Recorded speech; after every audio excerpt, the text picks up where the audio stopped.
I like to use it when I do my crosswords. Hi, Chad. Yes, quickly, please, because we're about to have this press conference with the impeachment. I think that's what, I think that we would, yeah, what we discussed last week, I think that's what we agreed to, right? Yeah, and I'll check back with you a few days before. Yes, I appreciate your time. Thank you.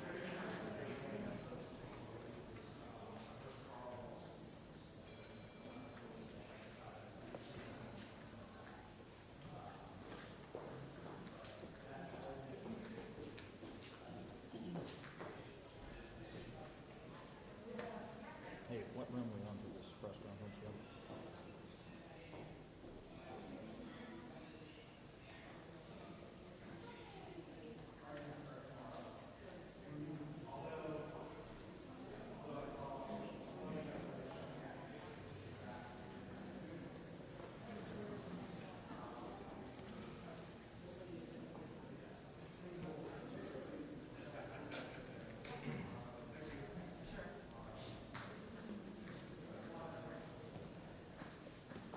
I don't want to block them.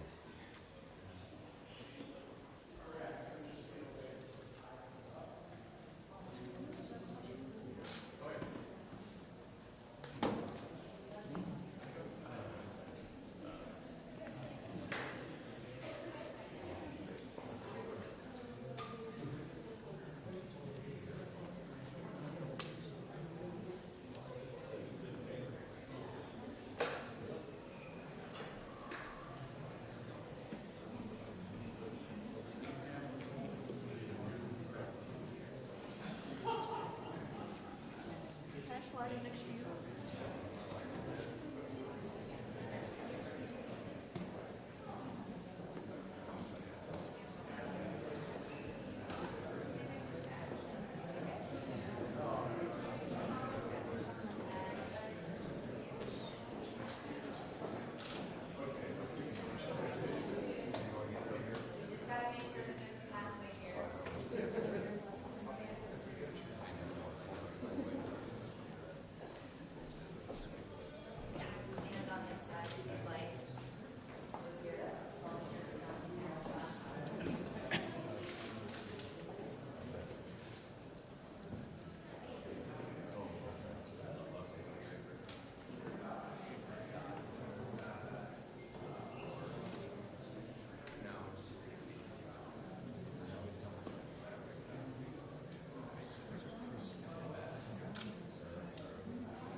long before.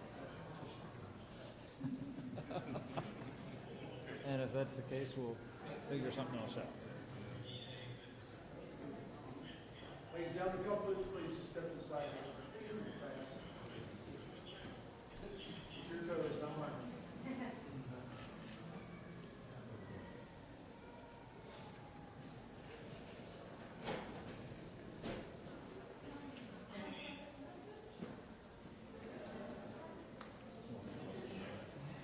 How's it going?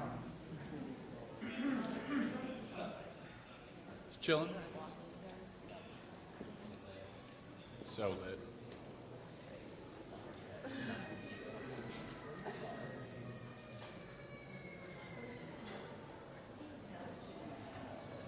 What's the question for these guys today? How was your weekend? How was your weekend?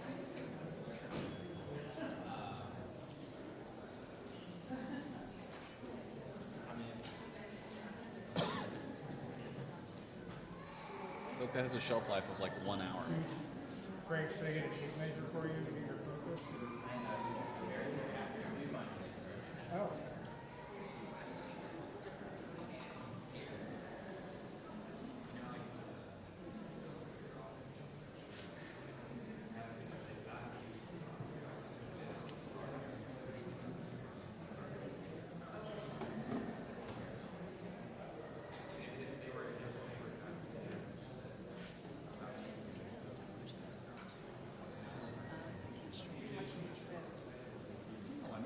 Everybody's got the same thing available. I would not vote to kick you out of the pool for that.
This. You're looking at it.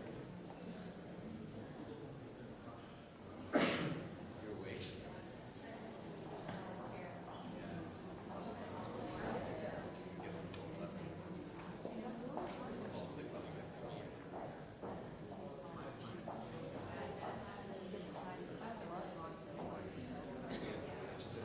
This time is the last thing today. What?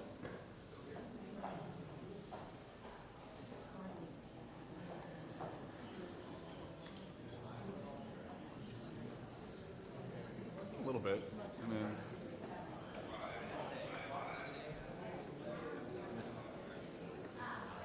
right. I know, but it's fun.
Good morning. Last night we received for the first time the text of the McConnell resolution that will govern the trial. And we could see why this resolution was kept from us and from the American people. This is nothing like the process that was used in the Clinton trial. To begin with, and this is, I think, most indicative, in the Clinton trial, both Senate leadership worked out a bipartisan proposal for how the trial would be conducted. That obviously has not happened here. Senator McConnell did not consult at all with Senator Schumer on the contents of this text. I would imagine that Senator Schumer only got to see it probably around the same time that we did in the House. And the reason this was kept hidden is that it does not prescribe a process for a fair trial. And the American people desperately want to believe that the Senate will give both the President and the House of Representatives a fair trial. This resembles nothing like the Clinton proceeding. For the first point, in the Clinton case, if we're truly following the Clinton precedent, all of the documents were provided before the trial, more than 90,000 of them. Does this resolution provide for the President to provide the documents before the trial? No, it does not. It leaves that question of whether the House will ever see these documents, whether the American people will ever see these documents, to the end and only the end, with no guarantee that this material will ever be shown to the House or to the American people. That is a profound departure from the Clinton trial. Without the documents, you can't make important judgments about even which witnesses should be called or what questions should be asked of the witnesses when you do. So that is a profound departure from the Clinton precedent. On the subject of witnesses, it is also a deep departure from Clinton, where all of the witnesses testified before the Senate trial. The issue in the Clinton trial was not whether they would testify. They had testified already. They had been interviewed already, some dozens of times. The question in the Clinton trial was, will they be recalled? Will they be required to testify again? And that question was answered in the affirmative. Here, though, if we're following the Clinton precedent, all of these witnesses should testify, should be deposed before the trial begins, not after the trial is over. So this is not at all the model used in the Clinton case as well. This resolution even goes so far in another departure from the Clinton precedent to say they're not even going to admit the evidence that was received in the House, that they're going to even postpone the decision about whether any of the witness testimony will actually be part of the record. And finally, they are compressing the time of the trial. Whereas the Clinton trial, managers had 6 hours a day to present over a course of days, they're now presenting that we double the amount of time each day so that the proceedings can conceivably go well into the night when apparently Senator McConnell hopes the American people will not be watching. This is not a process for a fair trial. This is the process for a rigged trial. This is the process if you do not want the American people to see the evidence. This is a process you use if you want to, hand in hand, working in concert with the President, allow the President to continue to obstruct the Congress and deny the truth to the American people. Thankfully, however, we know the truth. The evidence is already overwhelming, and that evidence is that the President abused the power of his office, withheld hundreds of millions of dollars of needed military aid to an ally at war in order to coerce that ally into interfering in our election. And then when he was caught, obstructed the Congress to cover it up. That truth is inescapable, no matter how McConnell wishes to structure this trial. But we will be appealing to the manager, we will be appealing as managers to the senators today to live up to the oath they have just taken, to do impartial justice, and to hold a fair trial. And we're happy to respond to questions. Mr. Chairman, do you think you need... Let me add something. I just want to add that this fixation on the Clinton precedent is weird. The Clinton trial was conducted fairly, but distorting what happened there shouldn't make a difference. The question is, should you have a fair trial now?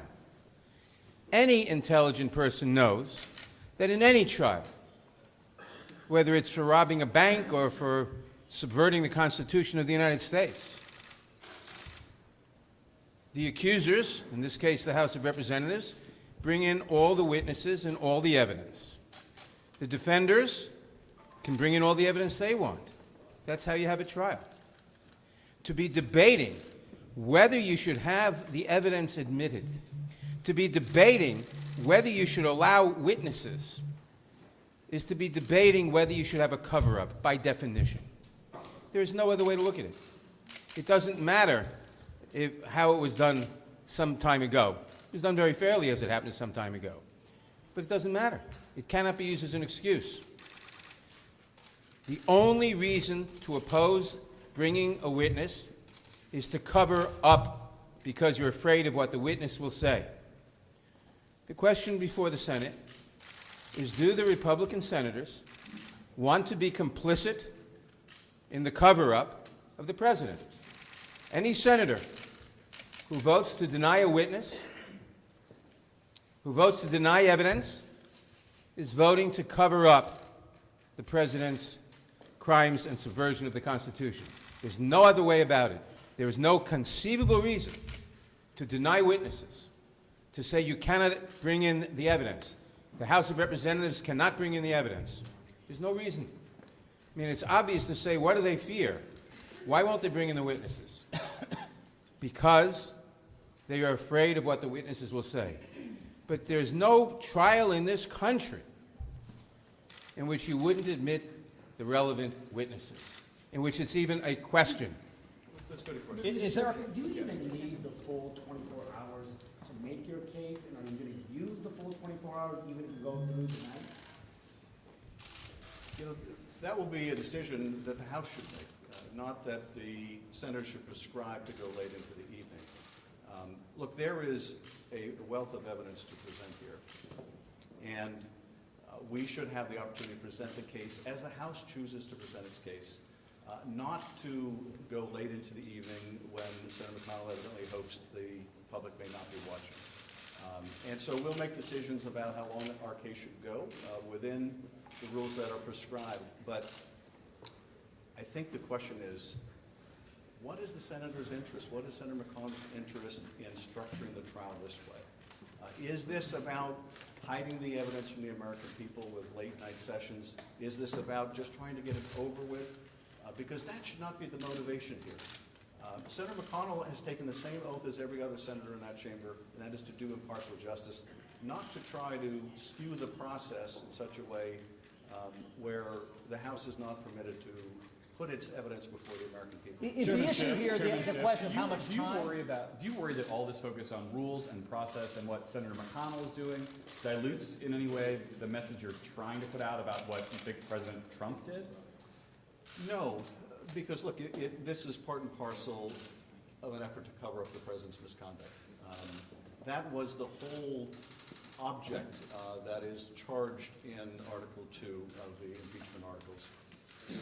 And if the Senate and the Senate leadership will not allow the House to present its case, will not allow the calling of witnesses or the presentation of documents, if Senator McConnell makes this the first impeachment trial in history without witnesses or documents, it will not prove the president innocent.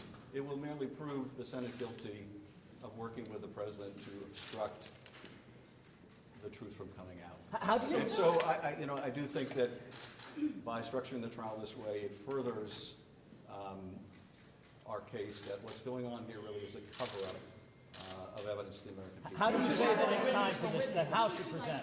Hear from the most to reaffirm. Well, and I'll ask some of my colleagues to add on as well. But look, there are a number of key witnesses, I think, that we know even at the outside of the trial should be called. And there are people like John Bolton and people like Mick Mulvaney. There are people like Michael Duffy and Mr. Blair and others.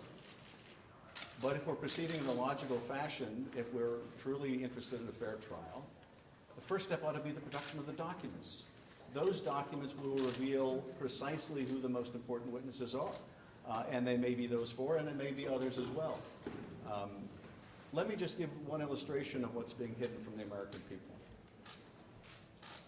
We have text messages where high-level people in the diplomatic corps are asking each other, are we really withholding military aid?